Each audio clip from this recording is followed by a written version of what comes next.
Oke, assalamualaikum warahmatullahi wabarakatuh. Sebelumnya, selamat datang di video saya berikutnya. Sebelumnya, perkenalkan nama saya Dedi. Teman-teman bisa panggil saya Dedi. Oke, beberapa waktu yang lalu kita dihadapkan pada proses pemilihan kepala daerah ya.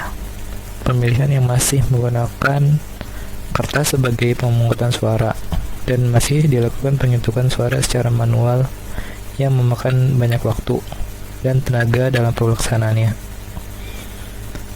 Tidak hanya pemilihan kepala daerah ya, terkadang kita juga dihadapkan pada pemilihan ketua RT maupun pemilihan ketua organisasi yang kita turut andil di dalamnya ya. Jadi, apakah dari beberapa pemilihan tersebut bisa dibuat lebih efisien, baik dari segi waktu pelaksanaan maupun dari segi akomodasi pelaksanaannya? Dengan semakin cepatnya perkembangan teknologi dan didukung dari beberapa tools yang membantu kehidupan manusia, tentunya pemasaran ini bisa dibuat sedikit mudah, yaitu dengan cara perancangan aplikasi untuk pemilihan ketua. Dengan dibuatkannya aplikasi tersebut, kita bisa membuat kegiatan pemilihan ketua lebih efisien, baik dari segi akomodasi, pelaksanaan, maupun dari segi waktu. Misalnya, dengan berkurangnya penggunaan kertas untuk memungutan suara, hematnya waktu penghitungan suara, dan bisa juga mengurangi kecurangan karena hasil bisa dilihat secara real time. Jadi dalam video ini saya ingin mendemonstrasikan aplikasi yang telah saya rancang bernama Web-based Chairman Election Application, yang gampangnya e-vote untuk pemilihan ketua. Oke, di sini saya mempunyai 3 halaman utama, halaman penting. Yang pertama login admin, yang kedua login user, dan yang ketiga itu dashboard hasil pemilihan ketua. Di sini sudah ada pemilih terdaftarnya ya, karena di sini saya sudah input satu user admin yang statusnya hadir. Oke, lanjut aja untuk tes programnya. Untuk proses pemilihan sendiri itu kan diperlukan, yang pertama kali diperlukan adalah siapa saja sih yang memilih, yang bisa memilih dan melakukan pemilihan ya. Di sini yang pertama, admin akan menginput data pemilih. Oke, kita akan masuk dulu. Saya login sebagai admin ya. Masuk. Nah, di sini ada 2 pilihan, input pemilih dan kehadiran. Nah, saya pilih input pemilih. Nah, di pemilihnya saya akan masukin usernya misalnya 2. Passwordnya kita buat ya. Kita daftarkan. Nah, selanjutnya, apakah dengan kita sudah daftarkan ujuk-ujuk langsung bisa login? Tentunya ya tidak bisa, karena di sini dia minta token. Kalaupun dia tahu token ya, dapat contekan entah dari mana atau bisikan dari mana, masuk, dan belum tentu dia bisa login, soalnya dia belum lapor diri. Oke, gitu ya. Jadi setelah itu kita masuk ke tahap 2, pemilih hadir dan lapor diri kepada admin ya.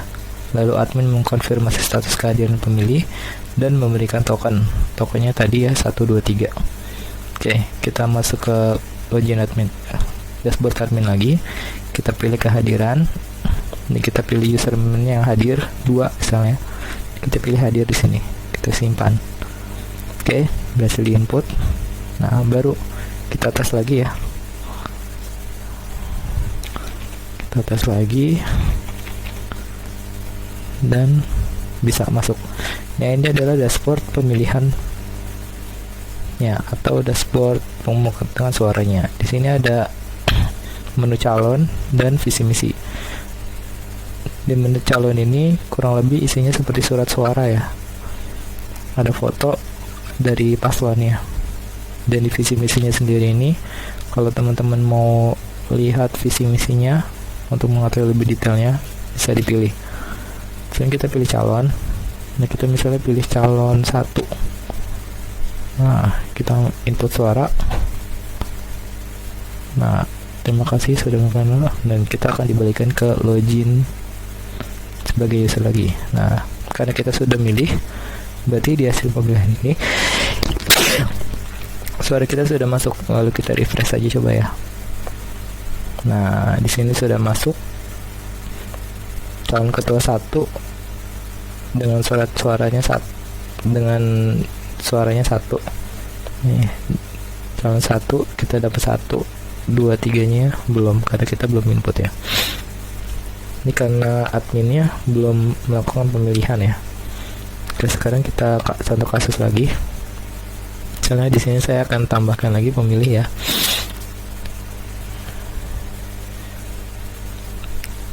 Kita login dulu sebagai admin.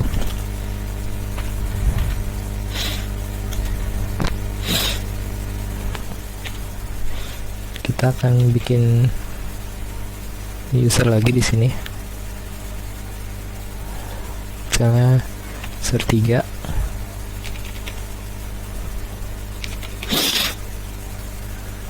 Oke.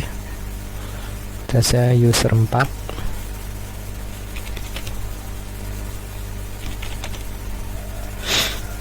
Oke, dan user 5.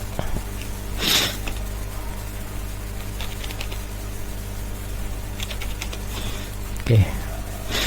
Nah, untuk status kehadirannya sendiri, kita akan user 3 itu hadir ya, di tempat. User 4-nya juga hadir. Dan user 5 ini saya nggak bikin hadir dulu ya.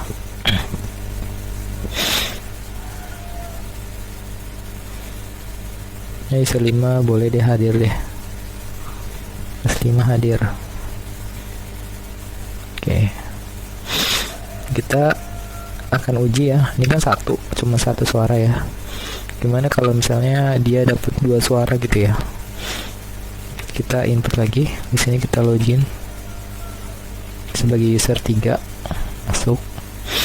Kita pilih calon 1 lagi. Masukkan suara.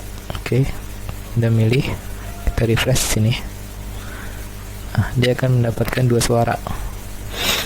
Nah, 2 suara. Selanjutnya kita login lagi sebagai user 4.